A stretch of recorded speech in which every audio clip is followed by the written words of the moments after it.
and welcome to the IoT Chat, where we explore the latest development in the Internet of Things. I'm your host, Christina Cardoza, Editorial Director of Insight.Tech.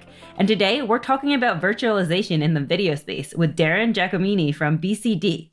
But before we get started, let's get to know our guests a bit more. Darren, welcome to the IoT Chat. What can you tell us about yourself and what you do at BCD and what BCD is?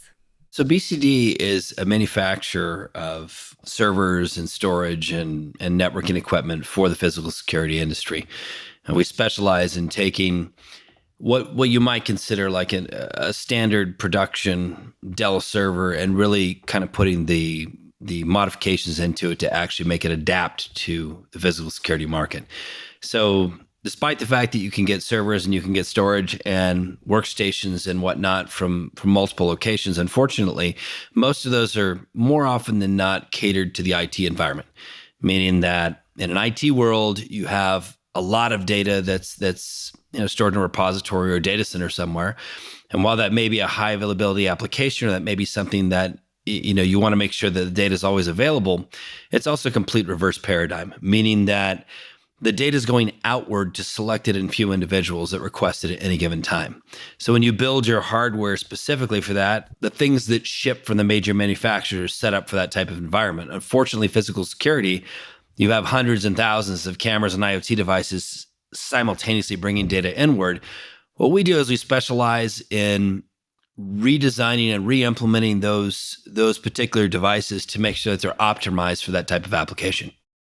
Great. And I'm sure this is where a lot of the talk around the virtualization conversation is going to come in. But I wanted to start off the conversation talking a little bit about, you mentioned it, when you have physical security, you have all this data coming in from all of these different camera points. And I think, the use of cameras have just evolved so much more, even beyond the security aspects for businesses. So I'm curious to see, what are the trends you're seeing, or, what is the importance that BCD really sees organizations and businesses utilizing and benefiting from video camera systems and these analytics today?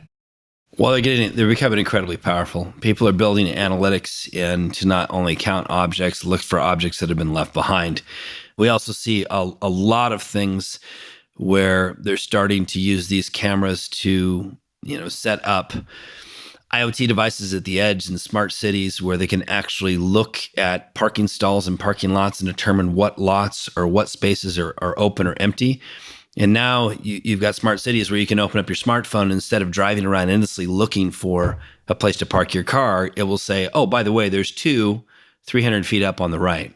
Or no, you need to go down one level in the parking garage and there's 5 here. So cameras can pull a lot of that analytical data and a lot of that metadata in to be analyzed. There's a lot of applications we're seeing for cameras specifically in IoT devices that reside at the edge of networks. Yeah, absolutely. And going back to that point you made in your intro where you have all of this data coming and going into different places, and now it's becoming even more important for businesses to be able to extract value from the data, from what the video cameras are capturing in real time, and make sure, they can understand, what's the false positives versus what's actually actionable or they need to react to. I think just amplifies the data so much more of it going to different places and being able to get to the people and businesses faster.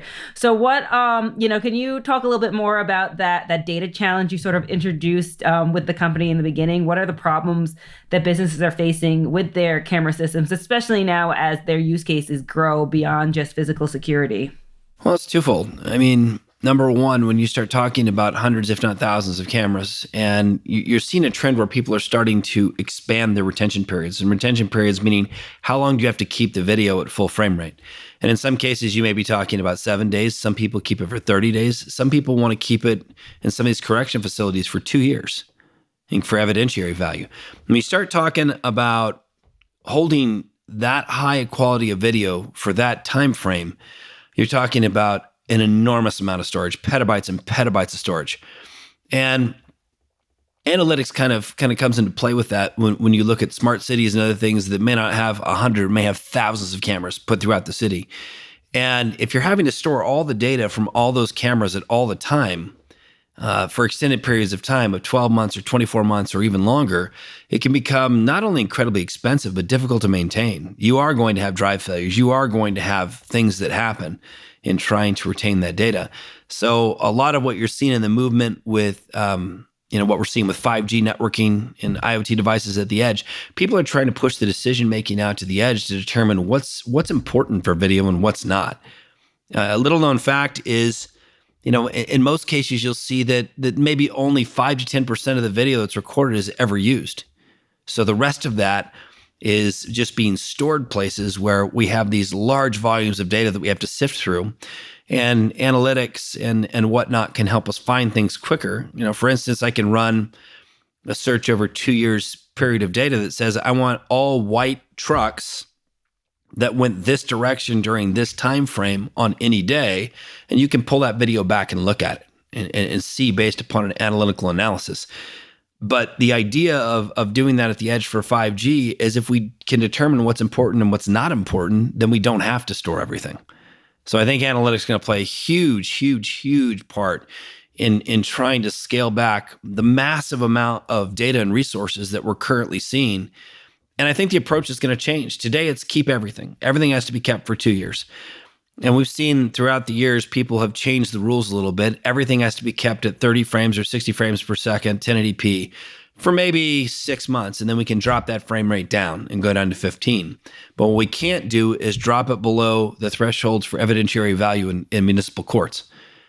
And if you bring video into a court system and it's used as evidence, it has to meet certain threshold in municipalities, meaning certain frame rates, certain resolutions, so you can actually identify the people that you're looking at.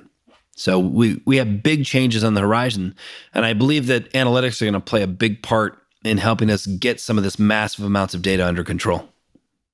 Yeah, and you make a great point that it's not just the real-time analytics that businesses are getting. They want to store this data so that they can, the historical data, so they can predict patterns or, see how they did year over year and sort of gain more insights, outside of just the real-time analytics that they can get, which can, like you mentioned, cause a storage issue that can be expensive to store all that data, and then it can be slow to be able to, access that data. So I'm curious, we mentioned that we'll be talking about virtualization in the beginning of this podcast. I'm curious, what's the role of virtualization in sort of easing some of this congestion, some of the storage issue, in this video data analytics space today?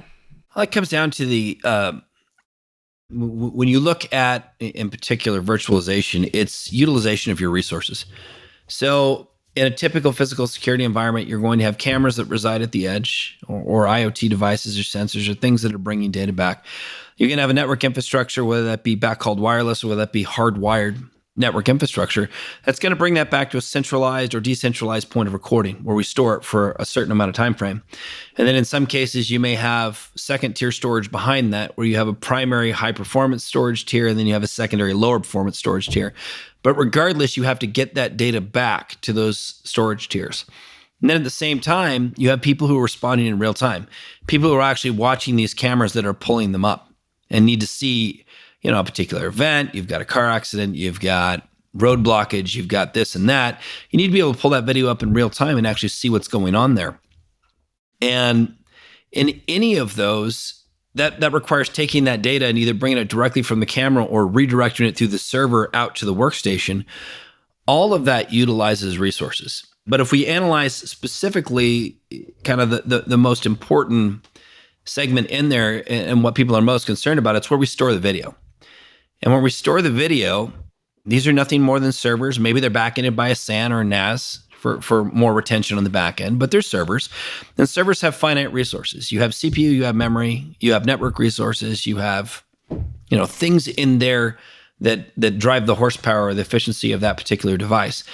And on average, only about 55 to 60% of the CPU cycles are used on any given archiver. So when you're doing a bare metal server approach, when you're buying a server and you're putting it in there and you're not virtualizing, you may be leaving 40, 45% of the CPU cycles and cores that are allocated to that server unutilized. And it has nothing to do with the server's capability itself. It may have to do with the fact that you're running on Windows 2019 server or Linux or whatever you're running on, and you can only load one instance of that software application on there. And if that instance that can run on that operating system only utilizes 60% under max capacity, the other 40% becomes unused. There's really nothing you can do with it. So virtualization allows us to add in basically an abstraction layer, like VMware, ESXi, or Hyper-V, or Nutanix, one of the many platforms that are out there. And it allows you to put that abstraction layer in and take the hardware and make them a pool of resources for that particular device. So now you virtualize those machines, what would be a bare metal server as an archiver, you virtualize that into a flat file structure. And you virtualize maybe the directory servers into a flat file structure, or you virtualize whatever other entity for access control or whatever else is in there. You virtualize that into a flat file structure that can be stored somewhere into a common SharePoint. And when you do that, you have the ability to create more than one instance on that machine. So instead of running one instance of Windows 2019 server, maybe I run 5. And I divide the resources up amongst that machine. And I can take that CPU and memory that wouldn't traditionally be utilized and actually more effectively utilize that and get more production out of what I bought. So naturally, you'd think for a company like BCD, where we sell high performance servers into this market, that would be something we don't want to happen. But it's going to happen regardless. Virtualization has been in the IT field for a very long time.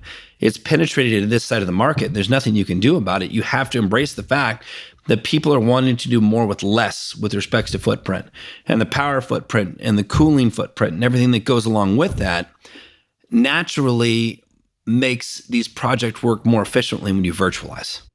So, I mean, the benefits seem obvious, being able to, utilize this virtual architecture and maximize, all of the system's resources. The one thing that, I'm curious about is obviously with any move, that or changes that businesses have to make, there's always a knowledge constraint, or there's technology constraints, or there's just not a clear path on how they do this. So I'm curious from your perspective, how can businesses successfully move to virtualization, or how set up or ready would you say they are to make this move for those of who, have been relying on just bare metal and some of these traditional approaches you mentioned? I think we're embarking on a journey that's very similar to what we already went through. When we saw the shift from analog to digital, or IP.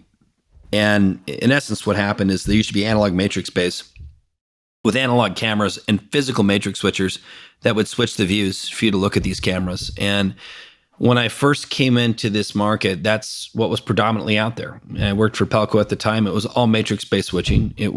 Everybody was utilizing those. And IP digital was starting to emerge in the market. And we could see that it was coming like a freight train.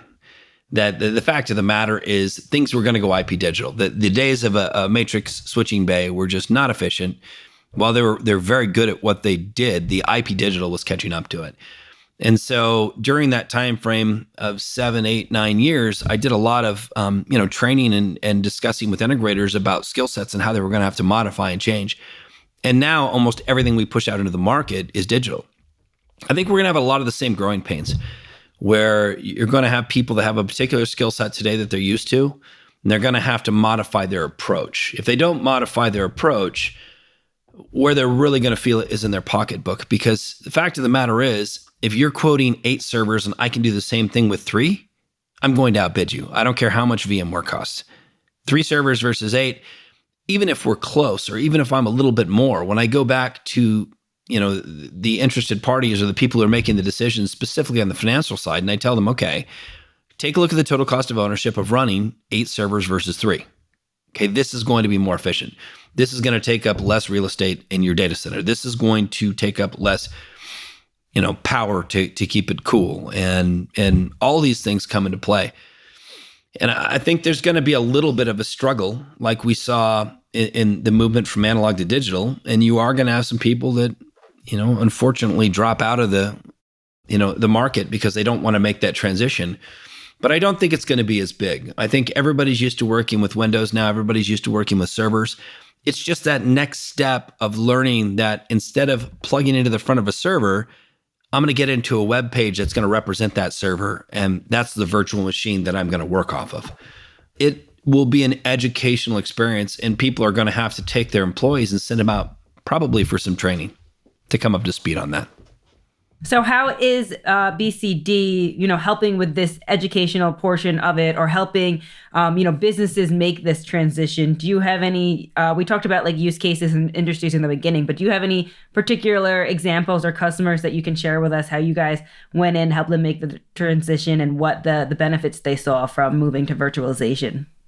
Yeah, I'm not going to call it the particular city, but there's a city on the East Coast where literally their entire municipality is running off of what was our Revolve platform, which was a virtualized hybrid hyper-converged approach to things based on virtualization, but also gives you high availability to where if a particular server failed, the VMs move and migrate and they continue to operate. And that literally cut down on the things that they had to do and getting people up at 2 or 3 in the morning to deal with a server that lost a power supply.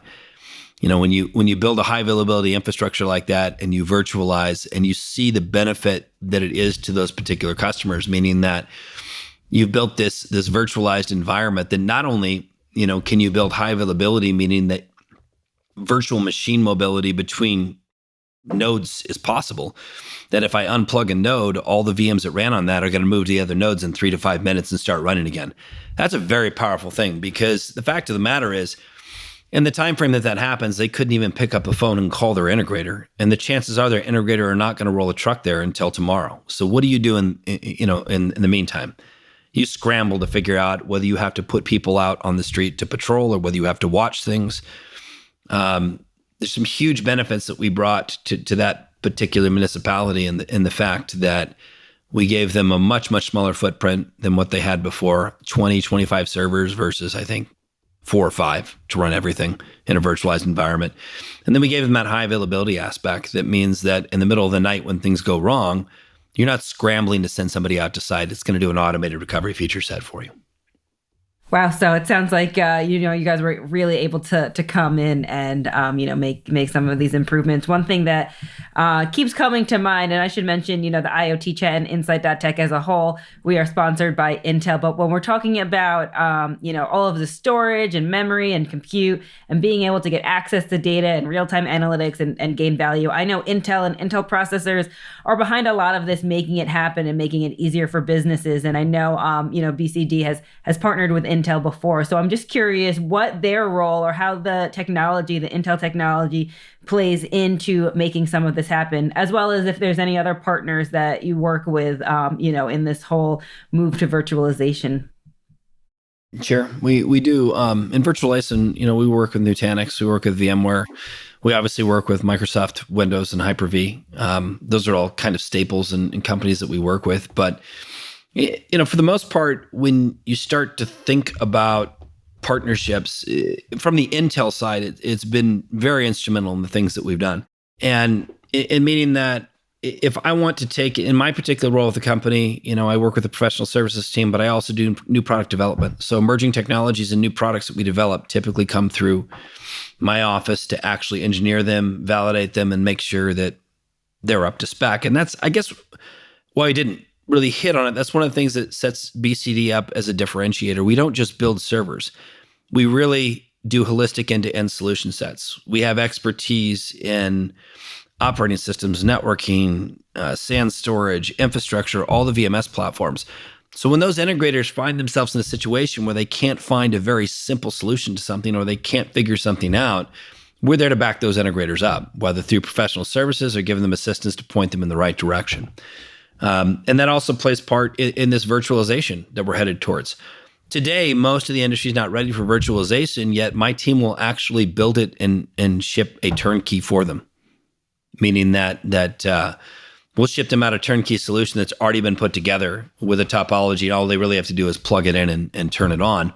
But that's where partnerships with Intel comes in. For me to go out and put a request in to get 40 or 100 gig NIC cards to see how far I can push that, it's going to get shot down before it even reaches the upper management levels or executive levels in most cases, because they're not cheap. And also the fact is it's an unproven technology. We're seeing as ESXi or VMware brought in the 40 and 100 gigs, we need to figure out what the choking point is. Is it the actual box itself? Is it the NIC card? Is it the software? What's its upper bounds of what it's capable of doing? And Intel's been really good about providing resources, like these network cards and other resources that we need to do analytics and things of that nature to help kind of push the envelope and figure out exactly what we could do on their platforms. And it's been instrumental specifically to what my team does.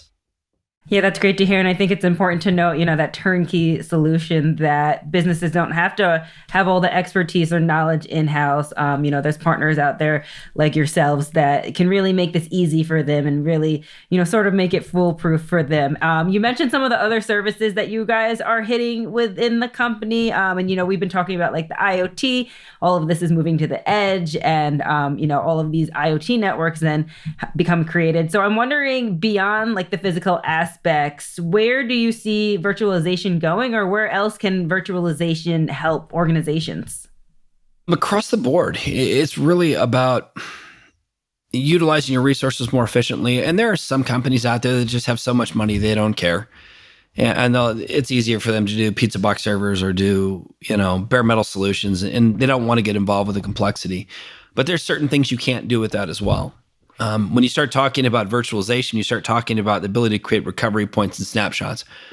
And we partner with a company called Tiger Technology that's, in my opinion, is absolutely outstanding at looking at next generation hybrid cloud storage, meaning that you're going to have an on-prem presence. You're not going to push your cameras right to the cloud, but you have the abilities to get the hooks into the NTFS or the actual file structure inside of Windows and make it an extension of that platform, meaning at any given time, I can take backups or I can take multiple instances of backups and push those out to the cloud for recovery. Or the same can be done locally, but you can't really do that type of deal, in a bare metal environment. In bare metal, what were we doing? We had tape carousels. We were running these just atrocious backups that would take forever to back up things to tape and then storing that off site back in the day. The fact of the matter is VMware gives you the ability to do snapshots, and most virtual platforms do. If I can take a snapshot and I can create a repository of snapshots when something goes wrong, and one of the things that's always high on my list is talking about cybersecurity initiatives. What is your disaster recovery plan? What is your business continuity plan if you get hit? And the fact of the matter is everybody is going to get hit. I don't care how careful you are. There are 0-day instances out there that are going to hit you at some point. And most things that we're seeing today are ransomware. They're going to lock or crypto lock your critical resources in your company and say, how valuable is it to you and how much Bitcoin do you have? Send us this much and we'll send you the key to unlock it.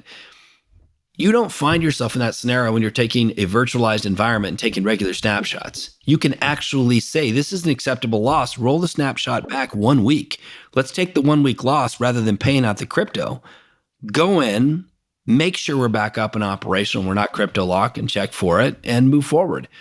And to do that in a bare metal environment is just not realistic. I mean, you could, but the simplicity of being able to take those snapshots and roll back and how quickly you can roll back to a different version of a virtual machine is unparalleled in the bare metal market. Yeah, absolutely. And it's important, to continue to remain reliable and, that, just the brand standards that you have to keep that up, to be able to roll back and, not really have everything shut down or not really have, continue issues. So I think that's also something important to note. We're nearing the end of our conversation, but before we go, I just wanted to, throw it back to you one last time, sort of an open-ended question. Is there anything else about this topic you think our listeners should know, or is there any, final thoughts or key takeaways you want to leave listeners with today?